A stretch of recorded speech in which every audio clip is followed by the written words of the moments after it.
Welcome to the Belly Button Window channel and episode 19, part 4 of the Jimi Hendrix story, like you've never heard it before. In this episode, we complete the deep dive into February of 1968 and the group's grueling US tour. Please remember to check the channel's community tab and video information page, where you will find links to related videos, performances, and stunning photographs from the period. Friday, the 23rd of February, sees the Jimi Hendrix Experience perform at the Masonic Temple, Detroit, Michigan, supported by the Soft Machine, MC5 and the Rationals, who, although were mentioned on the program, did not actually perform that evening. Saturday, the 24th of February, and the group flies from Detroit to Toronto to perform at the CNE Coliseum Arena, Toronto, Ontario. Along the way, Ira, apparent guitarist, is arrested for drug possession, forcing them to bring in a replacement guitarist from England.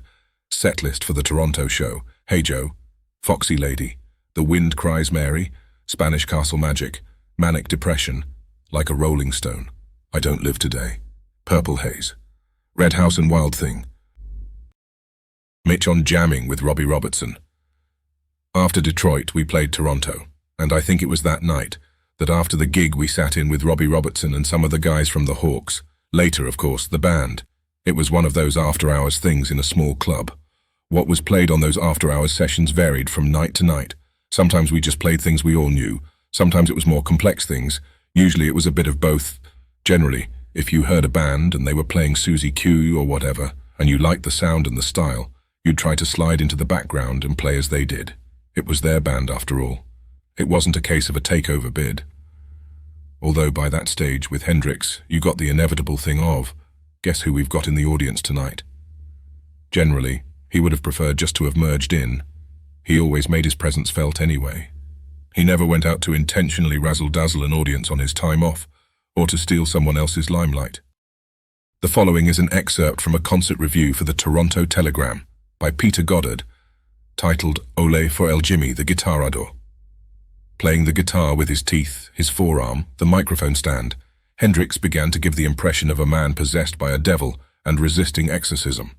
Finally, in Wild Thing, Hendrix's singing burst out in wild, frustrated spasms. Leaping from his knees, the singer poised his guitar in the air, stood quietly for a moment, then plugged it into an amplifier as if it was a bull. Ole. Like a matador offering the bull's ears as tribute to the crowd, Hendrix turned and offered his guitar. For a second, nobody moved, the idea still frozen in their minds. Then came the rush, girls crying, "Jimmy!"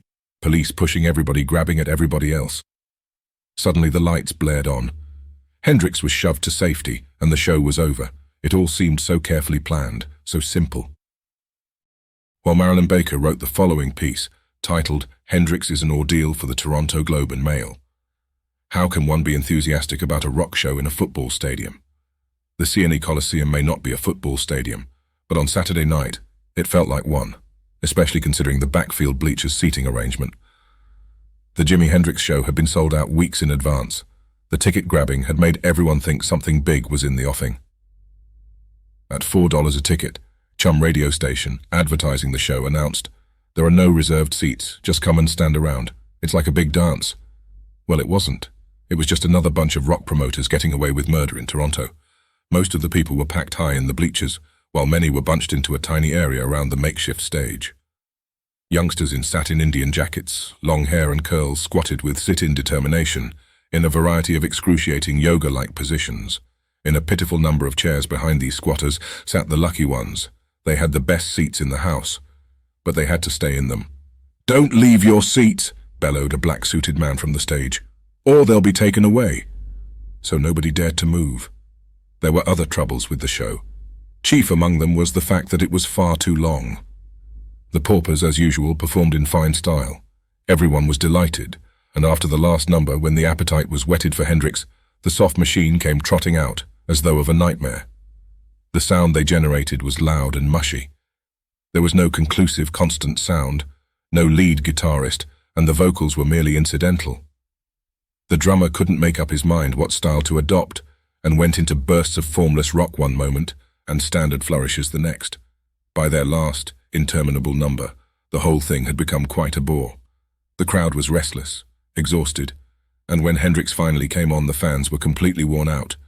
It was impossible not to notice that Hendrix was a competent, exciting musician. All his work was superior, even when he plucked his guitar with his teeth.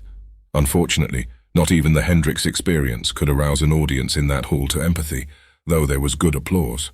If you sat in the backfield bleachers, Hendrix looked for all the world like an ant dressed in green trousers and print shirt. From that distance, too, the words of many of his songs, such as "Hey Joe, Foxy Lady," were unrecognizable, and the guitar was an electronic blast. By the end of the show, it became too much to become involved. The only persons inescapably involved with what Hendrix was doing were those mashed souls sitting in front of the stage. By the last number, people were drifting out, just like at a football game when the outcome is obvious, and you straggle out early to the parking lot. Those people missed the most exciting part of the show, assuming you exclude the few fights that broke out in the crowd earlier in the evening. That was when Hendrix smashed his guitar, and a flock of teeny boppers rushed down to the stage. Hendrix started throwing over the drummer's equipment as the police tried to restrain the screaming girls. It was all over quickly, and Hendrix bowed out. At $4 a ticket, the evening wasn't so much an experience as an ordeal. And for the Toronto Star, titled "Audience Experience with Jimi Hendrix," was a cool one, by John McFarlane. Having seen the Jimi Hendrix experience at the CNE Coliseum on Saturday night, I suppose you could count me among the converted. I've been experienced. Hendrix is one of the most exciting performers I've ever seen, but more interesting than the experience, for me anyway, was the audience of maybe 6,000 hippies, college students, teeny boppers and pretenders, mostly pretenders, with whom I shared it. This was a new kind of audience, quite different from the audiences that used to attend pop-rock concerts. It was cool. They hadn't come to scream at Hendrix. Imagine a pop-rock concert where you could actually hear the music. They hadn't come to maul him. I didn't see anyone try to jump on stage. The police really had an easy night of it. Some of them didn't seem to care very much about seeing him. There was the couple, for instance, who lay on the concrete floor at the far end of the arena, making out, for the 40 minutes Hendrix was on stage. To each his own experience. The fact is, most of the people in this audience, I can't speak for the couple on the floor, had come to listen to music, which gave the evening a rather ironic twist because there really wasn't much to listen to, and some of what there wasn't worth it. The program began, 25 minutes late, with the Paupers, a Toronto group whose reputation at this point exceeds its accomplishments. Their performance, they played 11 numbers, most of them from their album The Magic People, was slick, professional, and in the end rather dull. The only thing that distinguishes the group is its use of rhythm. It occasionally employs 3 sets of drums, but after 2 or 3 numbers, even that becomes boring. Dressed in a widely colourful shirt and vest, hip-hugging lime green trousers, and a black fedora with downturned brim, he looked like the kind of Indian you see hanging around army forts in Western movies. By contrast, Redding and Mitchell, both of whom are slight to the point of being childlike, looked like London hairdressers. What surprised me most about Hendrix was his accent. It was odd hearing a Negro speak with an English accent, and rather pleasing too. When Hendrix finally went on stage, it was 11 p.m., and for the first time in the evening, the audience applauded without reserve. He did 11 numbers, some from his first album, Are You Experienced? Purple Haze, Hey Joe, The Wind Cries Mary, Foxy Lady, some from his second album, Axis Bold as Love, and a couple he's never recorded. It was really a remarkable performance. Hendrix plays and sings with great bravado, arms swinging and slashing at the guitar, which he plays upside down because he's left-handed, twisting and bending his body as he forces sound from the shoulder-high bank of amplifiers and speakers behind him, lunging at the microphone between runs on the guitar. He sings with a kind of cat voice, soft yet powerful. He can play the guitar with tremendous feeling. When he wants to, he can make it another world electronic orchestra. Occasionally, too often, he's a musical gymnast, not nearly as exciting to listen to as he is to watch. Several times on Saturday night he actually played the guitar with his teeth or tongue. I couldn't tell which. Still, his performance was always musical, and it was exciting, and the audience loved it. Times change. Pop rock stars that want to be heard, audiences that want to listen. For a moment on Saturday night, all those old Maple Leaf Gardens concerts, the Beatles, the Rolling Stones, the Monkees, they all seemed like a bad dream, and then Hendrix spoiled it by smashing his guitar. As contrived a finale as any the Monkees might have dreamed up. Sunday, the 25th of February, and the group travels to Chicago, where they will perform at the Chicago Civic Opera House. Mitch Mitchell recalled the events following the concert. We were in Chicago, playing the Opera House, and for some reason the gig was at some ridiculous time, like 3 in the afternoon, and only one show for a change. We played, got the limo back to the hotel, the usual thing, and it's, what are we going to do tonight?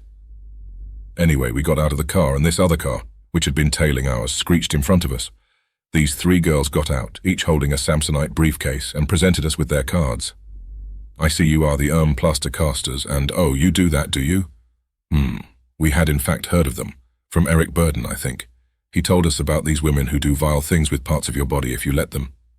Oh yeah, fine, Eric. Yawn. Anyway, they somehow got invited up to one of the rooms to, shall we say, demonstrate their art. The one thing I should mention is that they hadn't really perfected the process at the time. The molding technique, dare I say. If one is plunging part of one's anatomy into a vase filled up with dental casting alginate, it may be pleasurable for some, but for others it can leave a lot to be desired, and to retain that position while the stuff sets is quite difficult, I'm led to believe. Apart from that, there is the problem of extracting oneself afterwards, when certain parts of the anatomy might stick. I understand that several trial runs had to be made before they perfected things. I have to say, in all fairness to them, that they were serious and professional people.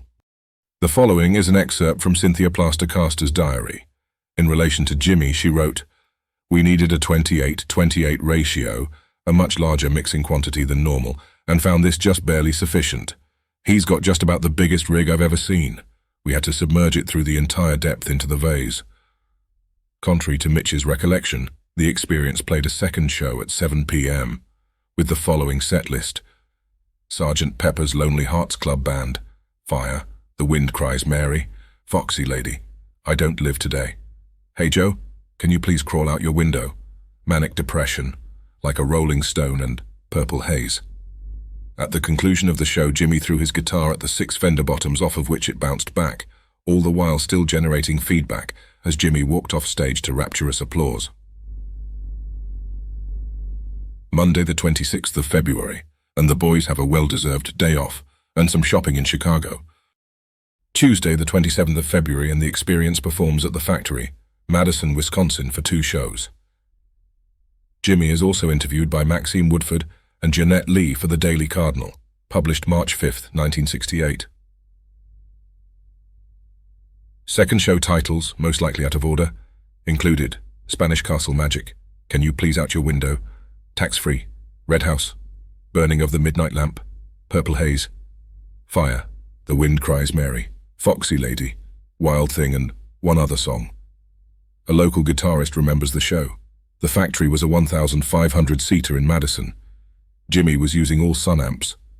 I was sitting on the floor about 12 rows back with my then-girlfriend. It was great seeing him at such close range, and of course it was loud.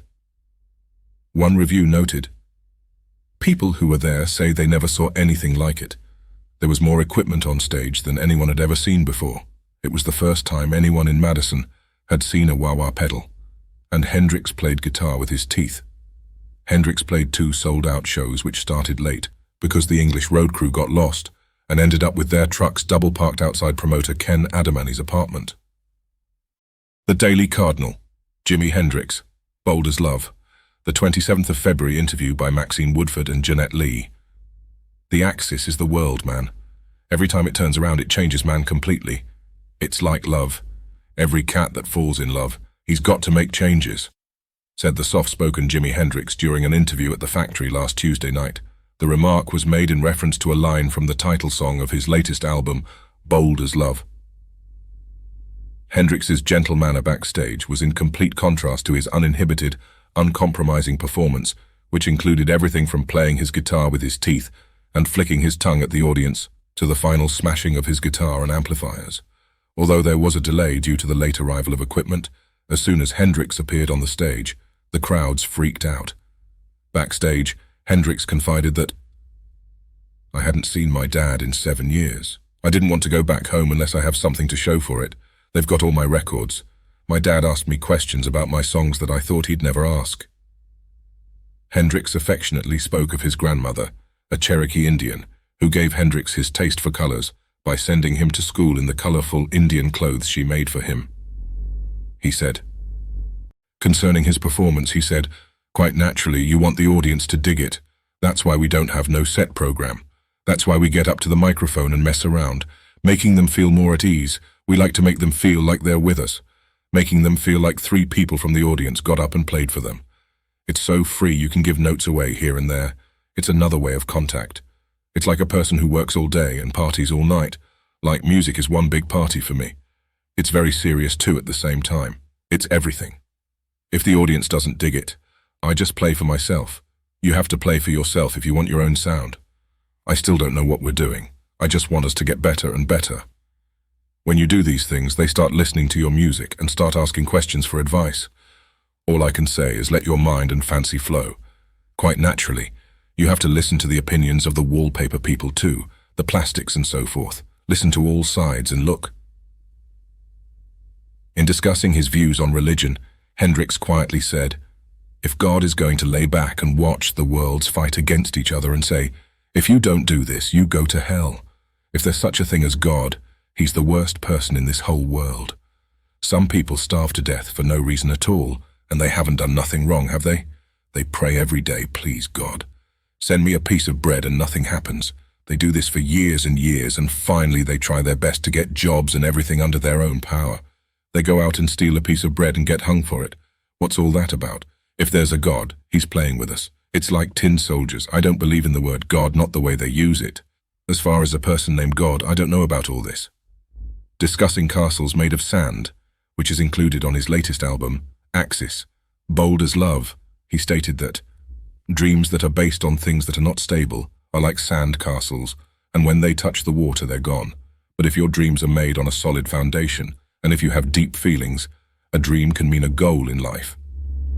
Concerning the meaning of his song Manic Depression, he stated that it meant making love to music instead of girls all the time.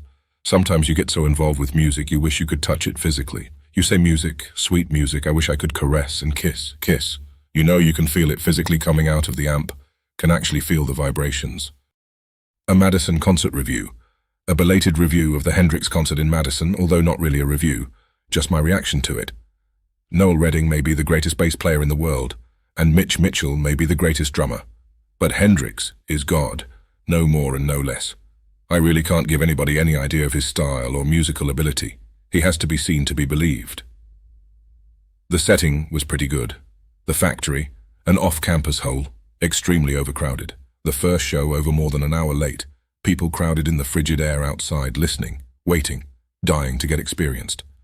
Probably a more knowledgeable, turned-on crowd than you could find elsewhere in the great Midwest.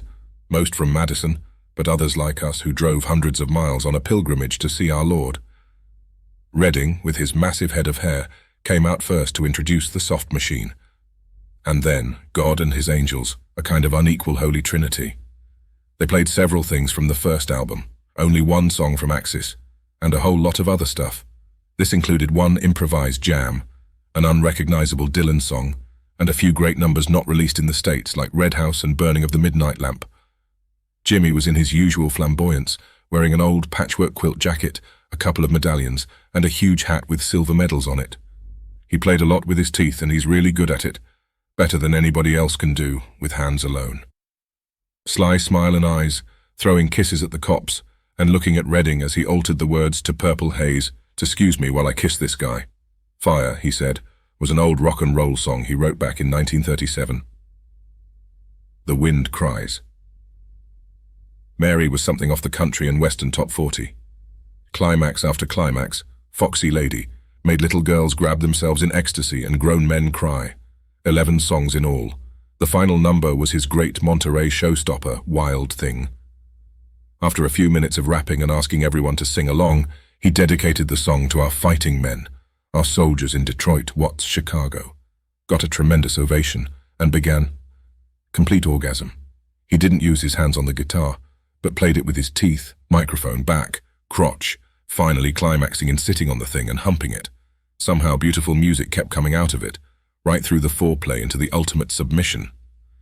In reviewing the New York concert at Hunter College, Pat Dingle in Rat concluded that no one girl left the auditorium a virgin. I would guess that the same thing was true in Madison. After Hendrix, other concerts are rather uninteresting. Wednesday the 28th of February, and the Experience performs at the Scene, Milwaukee, Wisconsin for 2 shows. According to Neville Chester's, 2 shows, not bad. Another bad club, terrible. Had to carry gear through hotel lobby, up in elevator, through club's kitchen, and then carry it the full length of club. It took 3 hours to get gear onto stage. I'm sure the scene was owned by the mafia. Setlist for the first show.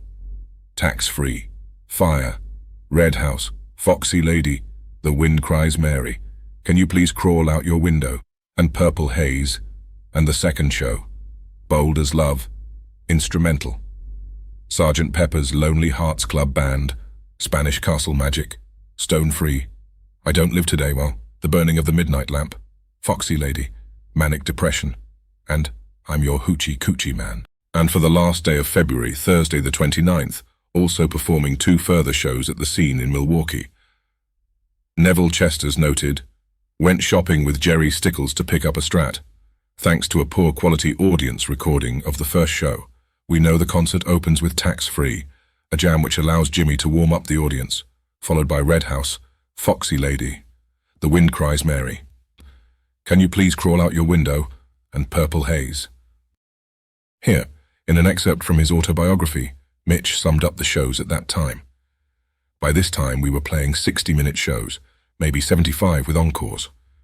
Don't forget, though, that we were doing 2 shows a night, plus the after-hours stuff, plus traveling. I doubt we would have wanted to do much more. The shows were always formatted to an extent. You had to, with maybe 3 acts and 2 complete shows. Some numbers, say Sgt. Pepper's, might be 20 minutes long one night and 3 the next, and we had a large repertoire, so we didn't have to do the same numbers every night. A lot depended on how we felt and what we got from the audience.